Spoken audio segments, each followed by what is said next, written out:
What's good, everyone? Welcome back to the Strong.Sistas YouTube channel. While you're here, make sure you hit the like and subscribe button below. Just do it. Just subscribe. So in this video, we are going over the 5 specific steps we are taking to heal our hypothalamic amenorrhea. So just as a note, we have HA, not PCOS. So if you do have PCOS or insulin resistance, these steps may not be the best for you. Again, we're all unique butterflies. We're all individuals. So no, we're not saying you have to follow these steps exactly, but they're what we are doing and what we're choosing to do as we are working with Dr. Nicola Rinaldi from No Period Now What. So she's an expert at bringing back women's periods, and these are recommendations that we received from her, and honestly, I'm game for them. Yeah, these have been pretty big lifestyle and dietary changes from what we were doing before. And so yes, it was a little bit hard mentally at the beginning to make these big changes, but it's honestly been really freeing, and it has allowed us to like evolve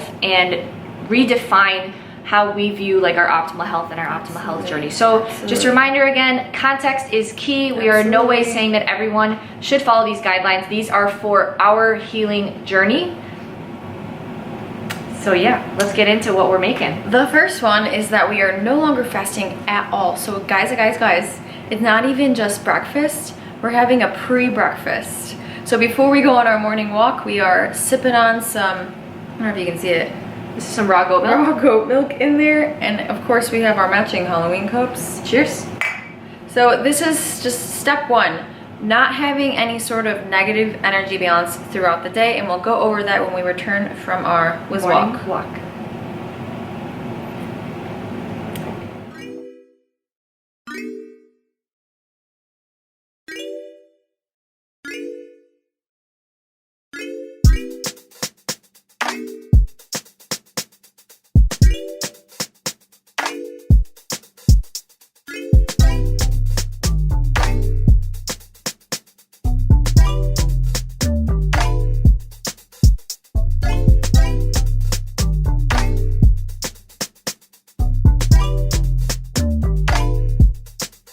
It is time for breakfast! So first we've got 2 sunny side up duck eggs, duck boobs. Then we've got some raw cheese from a local farm, some strawberries and some mangoes, and then our carnivore bread recipe that we crisped up on the pan in some tallow, and then heavily doused in some raw local honey. All right, time to eat, yo.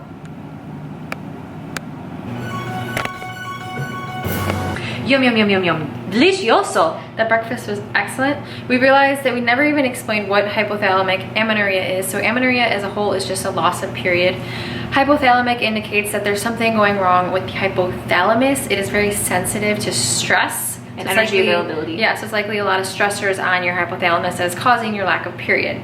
So this is just a reminder to any other females dealing with amenorrhea or hypothalamic amenorrhea. Stop ignoring it. We pushed it under the rug for so long. I've been dealing with HA for over 10 years, and it's so frustrating that I didn't take it very seriously, but it's a huge red flag and an indicator that something isn't right, and therefore you are not living your best life.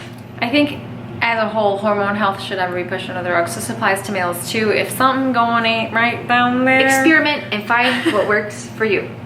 So one of the stressors that we're experimenting with, so this is, I guess, point number 1 of what we're doing. No, point number 2. No, that's still point 1. Still point 1 is that we're no longer fasting. And so we're gonna explain why. Yeah, it's pretty cool research. Yes. Time to go to school. Hello, Ashley. What's that you have there in your hands? So I drew up a little diagram to help me explain this, but I'm going to briefly review a really cool research study out of Sweden that came in 2017. And so this research group analyzed 2 groups of female athletes. One group that had their period and the other group that did not have their period. What was interesting is that if you look at the total energy balance throughout the day, so calories in versus calories out, both of the groups had the same energy expenditure level, or similar. So looking at a 24-hour scale, kind of zooming out, same energy balance. However, if we dive in a little bit deeper and instead analyze the within day energy expenditure, so looking at the energy expenditure hour by hour, the group that had the period spent less time in a negative energy balance relative to the group that did not have their period. So what we mean by positive and negative energy balance. So for example, let's say you do not eat breakfast in the morning. So this first chart, you do not eat breakfast in the morning, and then you go for a run, or you go work out, or you just choose not to eat for a while. Your body is going to be in a negative energy balance. And your body can create the energy that it needs through like liver glycogen. However, those stores are only going to last for a certain period of time. So then your body will have to do gluconeogenesis. So that can actually be stressful for your body. It is something that we do not want for hypothalamic amenorrhea. So the group that did not have their period spent more time in a negative energy balance, which is the red, relative to the other group that did have their period. So I kind of drew out this diagram at the top, which may have been representative of potentially what the routine that Sarah and I were doing before. So we would wake up, we would go work out, and then we wouldn't eat until our second meal. And so a lot of negative energy balance, and this red is telling your hypothalamus like, stop, do not make hormones, because ultimately hormone generation requires energy. And if your body is in a negative energy balance, do you really think your hypothalamus is going to turn on your hormone production? No. So then we would have plateau number 1, and we would probably go into a positive energy balance because our platters were a little bit larger because we were eating 2 meals a day. So we would spend some time in a positive energy balance, but then we would fast again until our plateau 2, and we may have probably went on like a long walk or something, and then went in a negative energy balance. And then we would have our final meal of the day and potentially end the day in a positive energy balance. But something that we often forget is that our body like burns calories during the night. Your body's metabolism is working throughout the night, and so we will wake up right here. So our goal with not fasting is we want to minimize the red, maximize the green. So therefore, we are going to be eating more frequently throughout the day. We will incorporate some snacks, which honestly feels a little bit weird, but our goal is to kind of eat every 2 to 3 hours so that we can go from here to more of this structure. So we want to, like I said, maximize the green, and there may be some parts of the day where we're in a slight red, and that's okay, but we want to maximize the amount of time that we're in the green. So this kind of gave an example of kind of what we're doing now. So we're waking up in the morning and we're having our milk right away, and then having breakfast, and then we go work out, and we may be in a slight negative energy balance, but then our frequent snacks throughout the day are going to bring us back up. So again, summary: green equals go, red equals stop. When we are healing amenorrhea, it is super important that we are trying to maximize the amount of time that we are spending in this green, positive energy balance state. Why, thank you, Ashley, for that beautiful presentation. So moving on to the second change, and you probably noticed we don't really work out as much anymore. So we're definitely toning down our workouts. So we're reducing our training intensity, meaning the amount of weight that we're using, training frequency, meaning the number of days per week, and then also training volume. So just the total number of sets and reps. Everything is going down because ultimately exercise is a stress on the body. TLDR, we're just working out less. And so I don't want to stop working out. I don't think it's recommended to just completely stop working out. Even Dr. Rinaldi said movement is important, but there's a difference between going ham in the gym and really stressing your body out and just getting some therapeutic movement in. Like, I should not be deadlifting over 300 pounds for this period. No, I had to yell at her. I had to knock it out of the head. I did. Stop so Dr. Nicola. You have egg yolk on your face. Oh, I'm sorry. Little later. Dr. Nicola is encouraging us to continue with movement, and she wants us to use our heart rate monitors on our watches as a way to gauge our intensity, and she wants us to keep it at 100 beats per minute or less. So that's kind of what we're using during our workout. If it goes above 100, we take a step back and be like, whoa, no, stop that, no more. So to be honest, I have loved all of the changes that we've incorporated over these last few weeks, but this training one is definitely the hardest one for me because I view strength training as such a mental release, but I have failed to make the connection in the past of how much stress it's actually inducing back on my body. And so during this healing amenorrhea journey, strength training is just like not the best idea. So time to get a little bit of movement in right now, okay?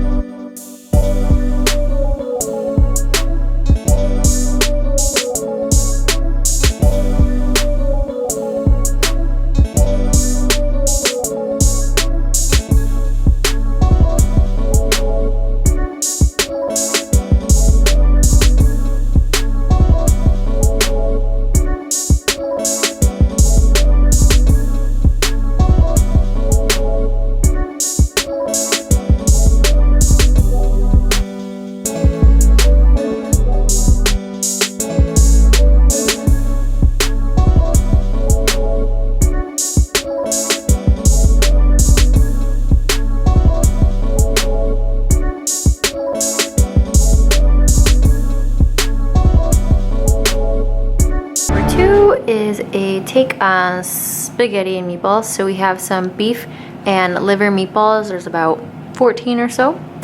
We've got some spaghetti squash and some raw beef suet on the side, as well as a cup of bone broth. And the third change we are implementing is quite simply just eating more calories throughout the day. So Dr. Rinaldi, the author of No Period Noah, who we're working with, in her book, she has a general recommendation that females should be eating around 2,500 calories to help heal from hypothalamic amenorrhea. And so this is not taking into consideration like your activity levels necessarily. This is just a recommendation because when you're going through this, you need that extra energy to help heal your body and to calm it down from all the stress you've put it through over the years. And so she analyzed our lifestyles, our bodies, and where we are in our life right now, and she recommended for us anything over or around 2,600 calories a day. So what's been really interesting is we've been eating slightly above 2,600 calories a day the last few days, and I've actually noticed that my hunger has kicked up. My body seems to really be enjoying this food. I don't feel like it's just like stuffing me up, which is something I was a little bit hesitant about, but your girl can eat, and I'm really happy with this new routine. We've been eating so much more, and it's funny how we're hungry now, whereas before when we were fasting and eating like less than 2,000 calories, we weren't hungry. So well, we were always suppressed. eating less than 2,000 calories, so don't take that the wrong way. Like, no, we were eating a surplus at some point, but it seems like our bodies are really enjoying this extra food. It's been like a kick in the butt for them, but it's not necessarily what we want. We don't want them to just keep efficiently using this fuel. When it comes to hypothalamic amenorrhea, we want to put on some weight, and so we're probably going to increase the calories up to like 2,800 next week and go from there. So don't just take that overall blanket statement of calories and apply it to yourself, but I would definitely recommend checking out the book and thinking about that middle ground of 2,500 calories if this is something that you are currently struggling with. AKA meal number 3 technically. We have 3 sunny side up chicken boobs. We have some pickled carrots and some raw beef suet. And then in this bowl over here, we have some peaches, strawberries, and then this is strawberry lemon gelatin? Yeah. Jello that Ash made the other day. With honey. So it's like a good gelatin to balance out the other proteins of the day. So let's eat the snack, okay? All right, and the fourth change we are making is we are putting this bad boy away. This body weight scale away. Away. So we are inevitably going to gain weight in this journey as we are increasing our calories. And for me, it makes me feel a little bit uncomfortable because I gained about 10 to 12 pounds on carnivore last year, which kind of just goes to show even if you're at a healthy body weight, that does not necessarily imply that you will automatically get your period. It has a lot to do with stress, not so much the body weight. So I feel comfortable at my current body weight, and I feel like I like my current body weight, and I am uncomfortable that I could potentially gain weight. So therefore, just to remove that mental stress, I just don't want to weigh myself. I don't want to know what's on the scale. I don't want to know. For me, I actually feel comfortable gaining weight. I've like really taken a hold of this like becoming a woman. She really has, guys. I'm gonna become a woman. I like saw some woman jogging down the street the other day, and I was like, Ash, like, look at her hips. That's a woman. Those hips don't lie. Those hips don't lie. And so like I'm over it. I'm literally so over it. So over it. I've only weighed myself over like the last year because I had to for my bikini competition prep, but like it is a number. Like, reminder to you, if you weigh yourself right now, like that number never defines your worth ever. Reminder to you, the fact that it makes you uncomfortable. I really value her mindset on it, and it's something that I am currently facing, and I just need to accept that what is my main goal right now, it is not the time to be super lean. It's to become a woman. To become a woman, okay? Alright.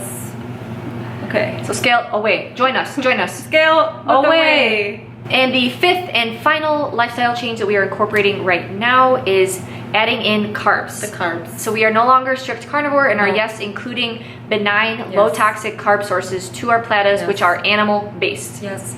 So we've done a bunch of videos about the low toxic carbs we're using, and we've been loving them. So at a certain point, this decision comes down to preference.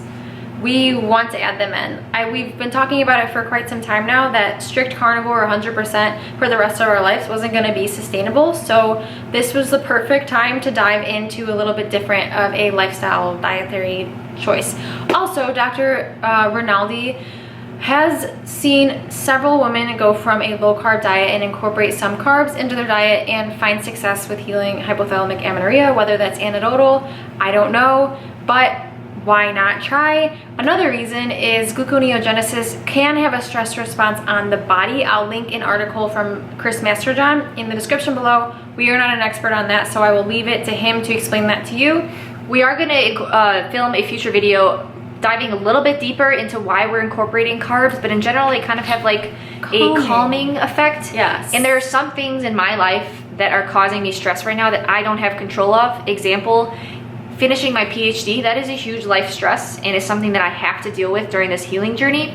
So I think that the carbs are going to help. Plus, I have dealt with hypothalamic amenorrhea for over 10 years and I have been a constant stress ball during this time, and so I'm in a very deep hole and I am going to try everything that I possibly can. She's like Bob the Builder, and she needs to just dump her toolbox and use every tool to climb out. All the tools that I can. So carbs are one of those tools that I am choosing to include. Okay, yes, we came from full carnivore, so most of our audience is like, girls, you don't need the carbs, just eat more fat.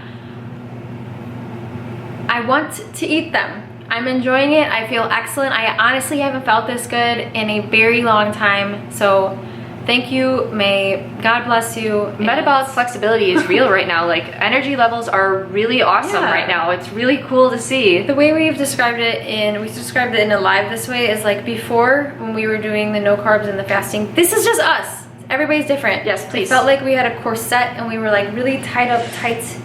Couldn't kind of breathe. like an underlying anxiety, stress, like tightness throughout the day. Just taking this step, it's like that's been released. Maybe we're just more bloated and we're popping out of it, but ultimately I feel excellent. So check out that article below if that's of interest to you, or otherwise you keep doing you, boo-boo.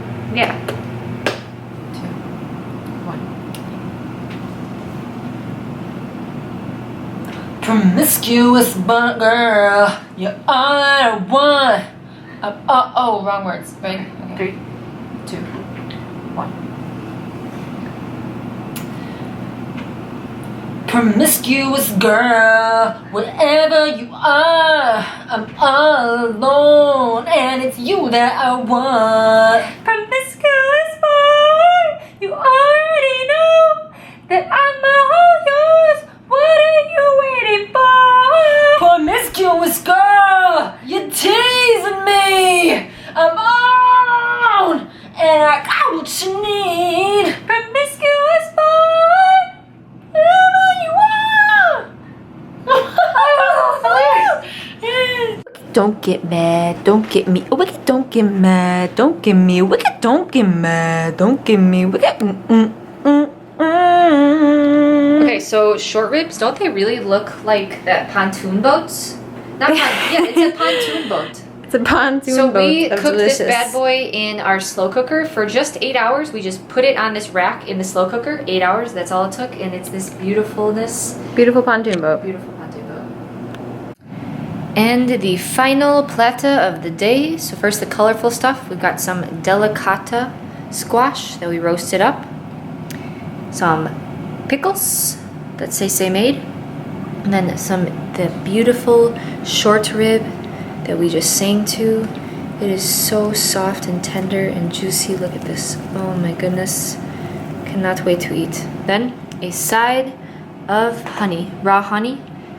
Last but not least, all right, it is time to eat, yo. So we put a question box on our Instagram story to get some questions from our Instagram audience. If you guys are not following us on Instagram, what are you doing? Strong.Sistas. And so they were able to send us questions about our healing amenorrhea journey, and we are going to address some of these right now. I'm gonna address the relevant ones. Yes. So, one question is, do you girls have absolutely no period for the past 10 years, or was it irregular? So for you, I did not have my period. I was on series of birth control pills. Like I was on 5 different birth control pills, and I would bleed during those pills, but again, that's not a natural period. pill bleed. Whereas she was a little bit of a different story. I had irregular on and off, and then I got an IUD, and then boop, it never came back. Have you had your hormone levels tested? If so, are they abnormal? Yes, we have, and we had Dr. Paul Saladino analyze them last summer, and then we had Dr. Rinaldi analyze them just a week ago when we started working with her, and she definitely said that the levels indicate hypothalamic amenorrhea, so we're not just like throwing that diagnosis out from the wind. Oh, I've been diagnosed by an endocrinologist. Yeah, that was the next question. Did you get diagnosed with hypothalamic amenorrhea specifically? Yes, I have from multiple endocrinologists. Yes, ma'am. Basically, our hormones say your ovaries are shut off, and that's why we're calling this hashtag Operation Turn Ovaries On. Have we told you guys yet? We named our ovaries. So this ovary is Susan Rigetti. Hey, Susan Rigetti. This ovary is Sade. What's up, Sade? So then here we have Olga and La Dasha, so L-A-A. Like a line. Yeah. A. Were there any other symptoms associated with this other than not menstruating? I would say absolutely. I think that we as a society fail to realize just how much control our thyroid and our metabolism has over our overall health. Look into Peat if that's something that's interesting to you. I think that even down to constipation, the metabolism and the thyroid could be playing a role in that problem. So I'm 2 notes from you there. So 1, yes, I've dealt with chronic constipation my whole life, and it could be linked, it was likely linked to this. But then 2, I have never had a libido, like always low libido, and that's something that I've always dealt with. But I don't know what having normal hormones feels like because I've been dealing with this for so long, if that makes sense. Yeah, so we got a neurotransmitter test done like 2 years ago. It showed no serotonin, no dopamine. It was ridiculous, and our naturopath doctor basically said like, you guys function really well for not having anything going on. And so I'm just excited to when I'm a female and I've got stuff going on. I don't know. There's stuff going on up there. But in all seriousness, I do feel like our slowed metabolism, our inability to like really control whether we're gaining weight or losing weight at a rate that seems like we should be able to, given how active we are, I feel like that has related to it. I feel like that in the past, it maybe surfaced as my depression and anxiety, where that did get better with carnivore. And libido. No, not so much. Okay. That's more of this girl. Okay. Okay, how much weight do you think you will gain? I don't know, and I do not care because my scale won't check. As I mentioned earlier, it is a little mentally uneasy for me. Yeah, again, it's not so much the weight, it's the energy balance. So like if my body really loves all these 5 changes that we're making, and I get my period back in, let's go 100 days so my follicular cycle can go healthy, it's more I probably won't gain more than 5-10 pounds. Amenorrhea is more than your body weight. Yeah. There's more to it. But at the end of the day, like that's 5, like I'm becoming a woman. Reminder. Those hips don't lie. No, those hips don't lie. Let's see. Are you trying to increase or improve your sleep? I think that's absolutely a factor. Yeah. I have noticed that sleep has been a little bit deeper. I'm still waking up like 1 time in the middle of the night, but before I was waking up like 5 to 6 times. So that frequency of wake ups has reduced, which is awesome.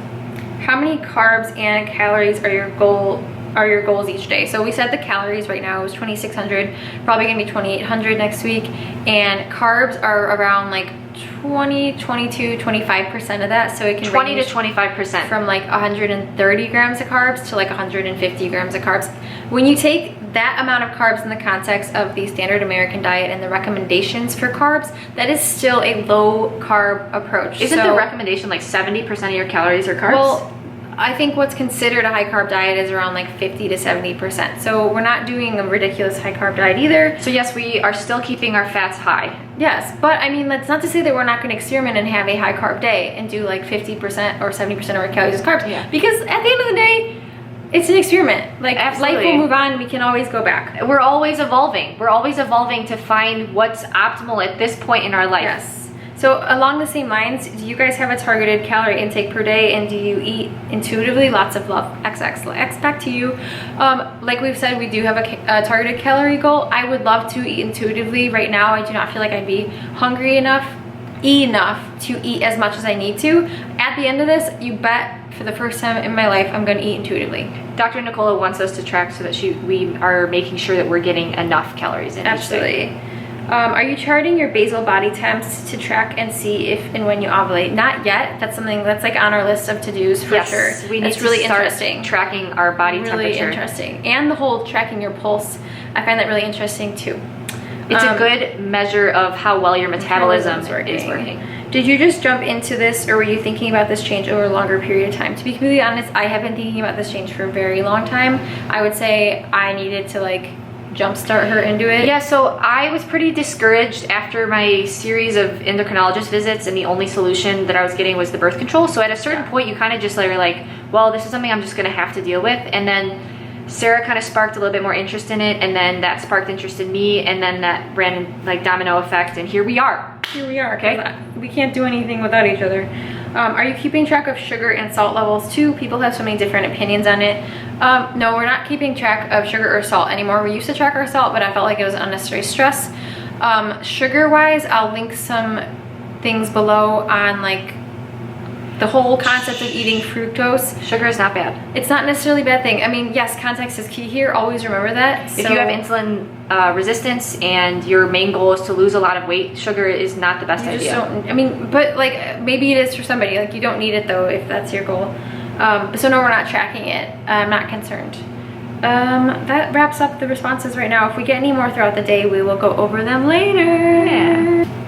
Thanks so much for tuning in, guys, and learning about our 5 dietary and lifestyle changes that we are incorporating to heal from our hypothalamic amenorrhea, finally. Yes, so like we said during the Q&A, context is key. You have to determine what the best steps are for you with what you've done over the last X amount of years, what you're doing right now, where your body is, where your health is, and what your preferences are and your priorities. I think that all plays a role into how you will approach this if you're somebody who's dealing with it. All right, so we're going to wrap up this video. If you have not already, make sure you hit the like and subscribe, and stay tuned for a YouTube live where we will go over more questions from you all directly about our healing amenorrhea journey, since we weren't able to address all of the questions we got from our Instagram story today. So until our next vlog, behave like an angel.